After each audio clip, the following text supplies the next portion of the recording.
नमस्कार दोस्तों। आज हम कुछ ऐसे स्टॉक्स देखेंगे जिनमें काफ़ी अपसाइड पोटेंशियल दिख रहा है अगले एक साल के लिए, right. So the first company is Privi Speciality Chemicals. It's a 9,000 crore market capitalisation company. ये कंपनी इनपुट केमिकल्स बनाती है जो फ्लेवर्स और फ्रेग्रेंसेस में जाते हैं। तो हम जो लोशंस, शैम्पूज, कंडीशनर्स, डिटर्जेंट्स जिसमें जो खुशबू आती है वो फ्रेग्रेंसेस ये कंपनी बनाती है और ये सप्लाई करती है एफएमसीजी कंपनीज को और कुछ flavours and fragrances company, predominantly European Union में या फिर यूरोप में ये कंपनी होते हैं, नॉर्थ अमेरिका में होते हैं, राइट। तो if you look at the business is well, 7% India से आता है, north America is 13%, Europe is 18%, rest of the world is around 30%, right. तो ये कुछ फ्लेवर्स एंड फ्रेग्रेंसेस है, फिनॉल, सिट्राल, पिनीन, मस्क, जो ये कंपनी एक तरह से सप्लाई करती है। तो it's a speciality chemicals company. पिछले एक साल में या पिछले 6 महीनों में स्पेशली इसका स्टॉक प्राइस जो है काफ़ी ऊपर गया है, right. If you look at the sales growth for the last 10 years, ऐसा लगता है कि एक स्ट्रक्चरल ग्रोथ कंपनी है जो स्ट्रक्चरल तरीके से ऊपर बढ़ रही है। But if you look at the EPS growth, इसमें काफ़ी ज़्यादा सिक्लिकलिटी लिखती है, ऊपर नीचे नीचे ऊपर एक तरह से जाता है। तो एंड इंडस्ट्री अगर इतनी स्ट्रांग है, इतनी स्ट्रक्चरल, क्योंकि फ्लेवर्स, फ्रेग्रेंसेस जो भी डिटर्जेंट्स, लोशंस में इस्तेमाल होते हैं वो तो हम बरस के 12 महीने इस्तेमाल होते हैं, उसमें तो कोई सिक्लिकलिटी, सीजनैलिटी नहीं होती है, राइट। बट ईपीएस ग्रोथ, तो डिमांड साइड सिक्लिकलिटी नहीं है, बट ईपीएस ग्रोथ जो है वो सिक्लिकलिटी दिखा रहा है। इसका मतलब सप्लाई साइड सिक्लिकलिटी है। सप्लाई साइड सिक्लिकलिटी कैसे पता चलती है? आप यहाँ पे ग्रॉस प्रॉफिट मार्जिन्स देखिए, राइट। तो the gross profit margins in March 2023 went down, right. एक तरह से 45% से 32% पर गए, right. Similarly in April 2023 EPS D growth हुआ।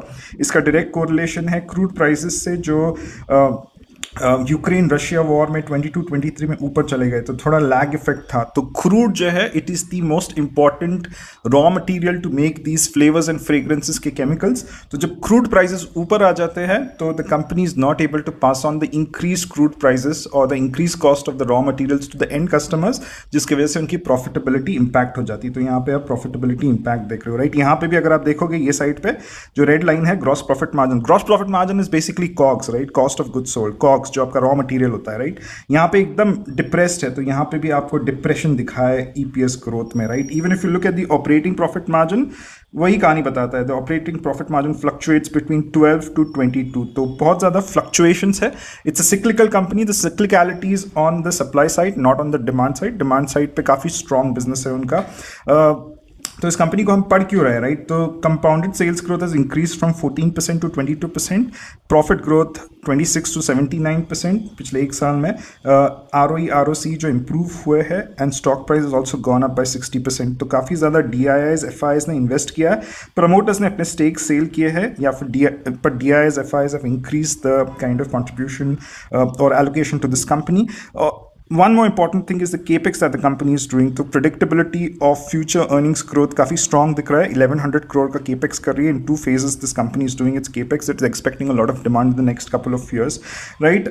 कंपनी के अगर fundamentals देखें तो net profitability is 9%. Specialty हो, bulk chemicals हो, थोड़ा profitability कम होता है। You play specialty chemicals और chemicals के जो stocks होते हैं, you play on the cycle. You do not play on profitability over here. Debt to equity is 1. 0.5 is red flag, but here it's 1. But interest coverage ratio is 4, तो काफ़ी सही तरीके से एक तरह से मैनेज हो रहा है चीज़ें। तो लॉन्ग टर्म डेट अगर आप देखोगे तो काफ़ी इंक्रीज भी हुआ है, शॉर्ट टर्म बोरोइंग्स भी इंक्रीज हुआ है, because the CFO to EBITDA is 0.5। तो इतना इंप्रेसिव नहीं है CFO to EBITDA।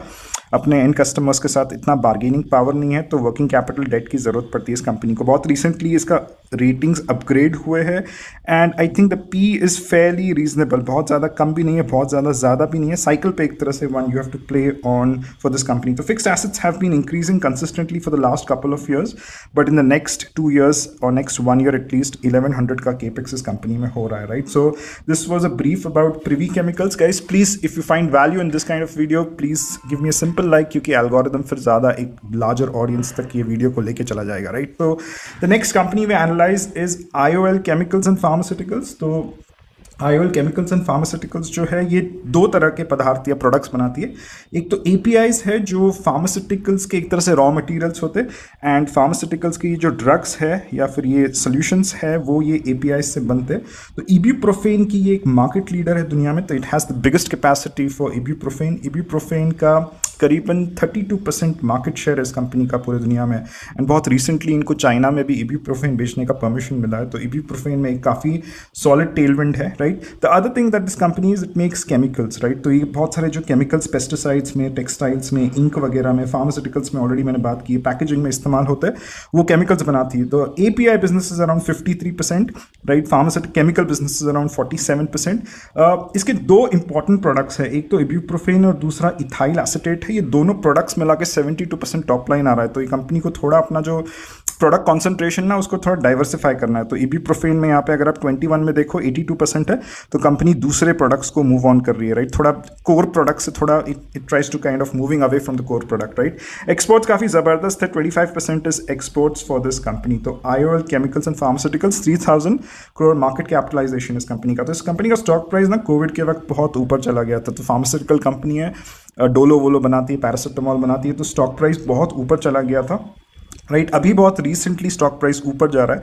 If you look at the sales, अगर आप पिछले 10 साल के सेल्स देखोगे तो काफ़ी फ्लैटिश लगते हैं, राइट। एकदम फ्लैटिश लगते हैं, ऐसा कुछ ऊपर नीचे हुआ नहीं है। बट अगर आप EPS देखोगे तो काफ़ी ऊपर नीचे हुआ है, राइट। तो EPS ग्रोथ जो यहाँ पे आप देख रहे हो, it is because of Covid, जहाँ पे बहुत ज़्यादा सेल्स बढ़े थे और जो रॉ मटेरियल्स थे वो काफ़ी सस्ते अवेलेबल थे। तो इनके जो रॉ मटेरियल्स होते हैं, तो कंपनी जो इबुप्रोफेन बनाती है, राइट, इसका एक one of the raw materials is isobutyl benzene, right. तो कंपनी ने बैक एंड इंटीग्रेशन किया है। आइसोब्यूटिल बेंजीन की सेकेंड लार्जेस्ट मैन्युफैक्चरिंग कैपेसिटी है इस कंपनी। तो बैक एंड इंटीग्रेशन हुआ है टू कंट्रोल कॉस्ट, बट सारे जो केमिकल्स का बैक एंड इंटीग्रेशन नहीं हुआ। तो चाइना से बहुत सारे केमिकल्स आते हैं। तो ये पिछला रिसेंटली जो आपको EPS डी ग्रोथ दिखा है, it is because of these raw materials, a lot of volatility in the prices of raw materials coming from China. तो ये काफ़ी जो यहाँ स्लैक हुआ ये स्टॉक प्राइस, ये चाइना की वजह से हुआ है, क्योंकि रॉ मटेरियल्स जो है वो थोड़े महंगे आने लग गए थे, या फिर बहुत ज़्यादा वॉलेटिलिटी होने लग गई थी कि शिपमेंट्स आ नहीं रहे थे, कभी आ रहे थे। तो एक तरह से कंपनी की प्राइसिंग पावर पे हिट हुआ है, राइट। तो ये सिक्लिकल कंपनी है।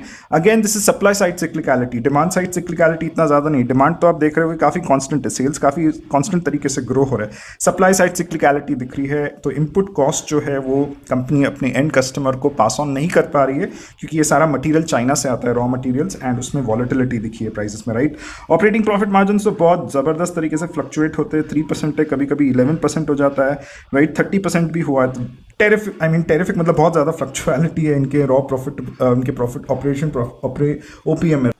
So the reason why we are looking at this stock is because the management has given a very positive guidance, काफ़ी optimistic guidance दिया है management ने। capex हो रहा है करीबन 150 to 200 crores का इस कंपनी में, capex काफ़ी सही हो रहा है, राइट। गाइडेंस जो दिया है मैनेजमेंट ने 10% सेल्स ग्रोथ का विद अ मार्जिन एक्सपेंशन। तो करंट मार्जिन करीबन 9.5 है, तो EBITDA 14% तक एक्सपैंड होगा। तो मैंने एक कैलकुलेशन किया, तो EPS growth for next 1 year looks at 18%, which I think is a decent EPS growth. और फॉरवर्ड पैक मुझे 1.4 दिख रहा है, तो 1 to 1.5 का forward PEG is decent for this company. इस कंपनी का कुछ अच्छी चीज़ें हैं, फॉर एग्जांपल इसके जो FIS स्टेक्स जो है that have gone up, DIS stakes थोड़े कम हुए बट FIS इंक्रीज हुए। प्रमोटर स्टेक्स काफ़ी कांस्टेंट है। इस कंपनी के बैलेंस शीट पे कोई डेट नहीं है। इंटरेस्ट कवरेज रेशियो 10 है इसका। Free cash flow negative company है। CFO to EBITDA is 0.7। So this company is a decent company. Exports increase करना चाहती है, तो करीबन 40% एक्सपोर्ट्स बनाना चाहती है इस कंपनी को, and it has got the approval to sell ibuprofen in China, right। कोई डेट नहीं है इस कंपनी के बैलेंस शीट पे। अगर आप देखो शॉर्ट टर्म बोरोइंग्स कुछ लिमिटेड है, राइट। एंड अर्निंग्स यील्ड जो है इस कंपनी का 5% है। तो GSEC का government security bonds they are selling at around 6.7%, so this companies earnings yield is around 5%, right. तो this company is also a good company. इसका गाइडेंस मुझे अच्छा लगा। सो the management is riding on EBITDA expansion over here, right? Or the profitability of this company is riding on EBITDA expansion over here, right? So the next company is Cummins India, right? But before we come to Cummins India, guys, these are not stock recommendations. Please do your own research.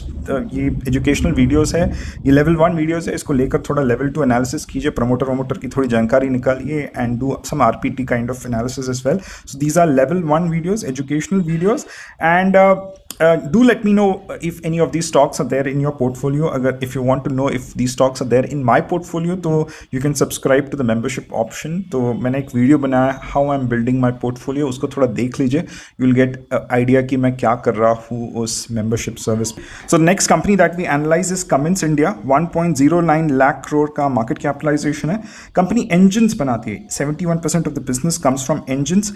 Power के components भी बनाती है. Power solutions बनाती है. तो this company has a very well diversified client base. तो सारे and industry को केटर करती है. Defence, marine, data centre, infrastructure, oil and natural gas, सारे एक तरह से जहाँ पे भी इंजन्स लगते हैं उन सारे एंड इंडस्ट्री को केटर करती है. But the growth this company has seen in the last 2 years is because of data centres. अगर आप ऑपरेटिंग प्रॉफिट मार्जिन्स भी देखो तो यहाँ पे 16% है. In the last 2 years they have expanded to 20%. तो इंफ्रास्ट्रक्चर और डेटा सेंटर में जो भी पावर प्ले है, जो भी इलेक्ट्रिफिकेशन हो रहा है, जो भी पावर का प्ले है, that is what the company has been capitalising it. तो कंपनी का जो स्टॉक प्राइस करेक्ट हुआ था जब फरवरी का क्रैश हुआ है, बट इमीडिएटली ऊपर गया, राइट. ईपीएस ग्रोथ भी अगर आप देखो कॉन्स्टेंटली ऊपर जा रहा है, सेल्स ग्रोथ भी कॉन्स्टेंटली ऊपर जा रहा है. तो एक हाई क्वालिटी कंपनी है ये, राइट. एक बहुत अच्छी तरीके से बोलते हैं ना, स्लो एंड स्टडी ग्रो करने वाली एक तरह से कंपनी है. If you look at the compounded sales growth in the last 1 year 21%, last 5 years 15%, last 5 years का profit growth 22%, last 1 year 16%. ROE भी ज़बरदस्त है, 20% से ऊपर है इस कंपनी के. तो हाई क्वालिटी कंपनी है, एक तरह से कंसिस्टेंट कंपाउंडर आप बोल सकते हो. स्टॉक प्राइस सिर्फ पिछले एक साल में 2% से ऊपर गया है, राइट. तो इस कंपनी में प्रमोटर स्टेक्स 51% है, कांस्टेंट रहे हैं. तो बहुत कॉन्स्टेंसी दिखती है आपको, एक अच्छी कंपनी दिखती है ये, right. FI stakes at 17-18%, right. DI stakes at 23%. तो कंपनी में काफ़ी इंस्टीट्यूशनल इन्वेस्टर्स है. It is a sign of a good growth and quality company. तो मेरा जो G+Q होता है, ग्रोथ एंड क्वालिटी वाली कंपनी है. प्रॉफिटेबिलिटी है 19% से ज़्यादा, ऑपरेटिंग प्रॉफिट मार्जिन है, कोई डेट नहीं है बैलेंस शीट पे. Free cash flow positive, 5,000 crore का फ्री कैश फ्लो पॉजिटिव है. एबिटा, CFO टू एबिटा की मैं बात भी नहीं करूंगा. केपेक्स करी 225 करोड़ का, राइट. डिविडेंड यील्ड ये 1.4 का डिविडेंड यील्ड देती है. तो if one wants to invest in this company, it's a dividend paying company. तो काफ़ी एक सिक्योर्ड और सेफ इन्वेस्टमेंट है अगले 2, 3, 4 सालों के लिए. But you need to do a level 2 analysis of this company before you invest in this as well. The last company is PG Electroplast. 14,000 crore का मार्केट कैपिटलाइजेशन है. PG इलेक्ट्रोप्लास्ट की कहानी सबको पता है, पिछले एक साल में क्या हुआ है, पिछले एक क्वार्टर में क्या हुआ है, राइट. तो कंपनी का स्टॉक प्राइस 21% से करेक्ट हुआ था एक दिन में, क्योंकि जो नंबर्स थे पिछले क्वार्टर के काफ़ी ख़राब थे. मैनेजमेंट ने गाइडेंस भी काफ़ी ख़राब दिया था. एंड इन्वेंट्रीज भी करीबन 1,300 करोड़ की पाइलअप हुआ है. शॉर्ट टर्म डेट 200 से इंक्रीज हुआ. तो काफ़ी ज़्यादा नेगेटिव न्यूज़ फ्लो इस कंपनी का आया था, और नेगेटिव नंबर्स आए तो नेगेटिव न्यूज़ फ्लो भी नेगेटिव ही होगा. बट ये कंपनी में कुछ अच्छी चीज़ें भी हैं. बेसिकली मैं PG इलेक्ट्रोप्लास्ट को इसलिए एनालाइज कर रहा है कि मुझे देखना है कि इसका फॉरवर्ड पैक कितना है, कि मैं इसमें अभी इन्वेस्ट कर सकता हूँ या आगे जाके इन्वेस्ट करना पड़ेगा, उतना करेक्ट नहीं हुआ है, राइट. तो 2 मिनट का ब्रीफ दे दूंगा. ये सारे जो एंड कस्टमर्स है इसके, उनको एक तरह से केटर कंपनी करती है, राइट. डिक्सन में अगर आप देखो, Dixon is mostly towards TV, right. और Amber is mostly towards air condition. But PG Electroplast का जो प्रोफाइल है, प्रोडक्ट प्रोफाइल है, काफ़ी डाइवर्सिफाइड प्रोडक्ट प्रोफाइल है, राइट. और आई थिंक GST के जो 28% to 18% हुआ है, वॉशिंग मशीन इनका मेन प्रोडक्ट है. 36% ग्रोथ वॉशिंग मशीन से आई है, AC से कुछ 15% ग्रोथ आई है. तो जो भी GST की वजह से करीबन 1,500 से 2,000 का पर यूनिट पे एक तरह से फ़ायदा होगा एंड यूज़र को. तो मुझे लगता है कि that could benefit PG Electroplast. करीबन 1,000 करोड़ का कैपेसिटी भी एक तरह से महाराष्ट्र में डाल रही है. But the problem is forward pack इसका अभी तक 2.7 है. तो गाइडेंस करीबन 5,700 का दिया था मैनेजमेंट में, जो करेक्टेड या डाउनग्रेडेड गाइडेंस है. बट इसका फॉरवर्ड पैक 2.7 है. तो at this point of time I would rather not invest in this company. इसका फॉरवर्ड पैक 1.5 हो गया तो तब देख सकते हैं. Thank you very much for your time. Take care. Bye.